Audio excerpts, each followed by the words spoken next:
তোমার সাথে আমার একটু পার্সোনাল কথা আছে। দেখো,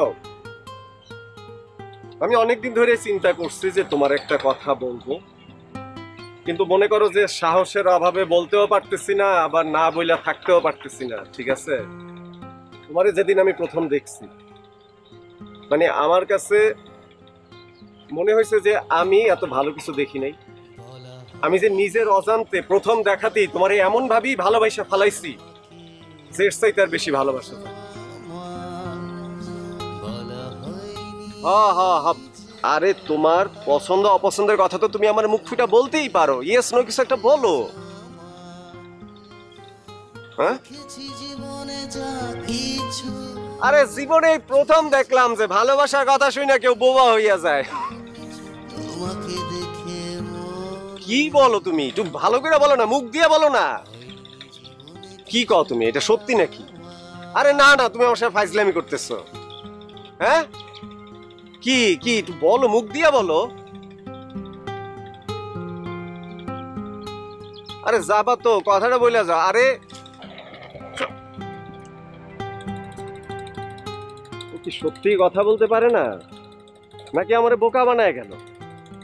না না, তা কি করে হয়? সেদিন তো দেখলাম বারান্দায়, তার চাইতে গোডাউনই যাই, ওইখানেই ভালো হিসাব দিতে পারবো।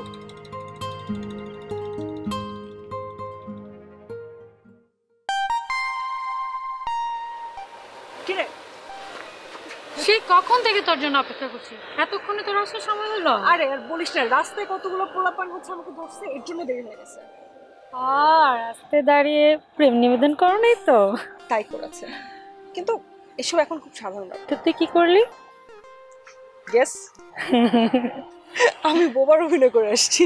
তুই বোবার অভিনয় করছিস? বুঝতে পারে নাই? আমার মনে হয় না, বাট বুঝলো, আমার কোনো সমস্যা নেই, ইটস ফাইন। সমস্যা কিছু নাই, তবে খারাপ লোকের কাছ থেকে দূরে থাকাই মঙ্গল। কি রে, তোর খারাপ লাগছে? এই কোনো সমস্যা? চল তোকে ডাক্তারের কাছে নিয়ে যাই। আরে না না, এরকম হয় না। তাহলে বস বস।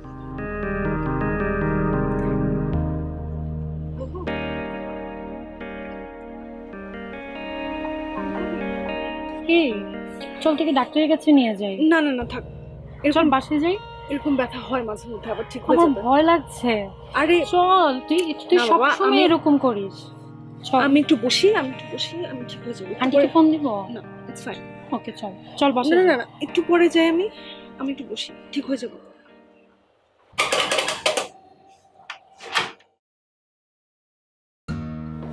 আন্টি আসসালামু আলাইকুম। ওয়ালাইকুম আসসালাম। আপনি তো ঠিক চিনতে পারলাম না। আমারে আপনার চেনার কথাও না, আপনি আমার এই প্রথম দেখলেন। আমি এলাকারই ছেলে, আমার নাম হলো করিম। ও আচ্ছা, ঠিক আছে বাবা, ভিতরে এসো। ভিতরে আসবো? আচ্ছা আচ্ছা, থ্যাংক ইউ আন্টি।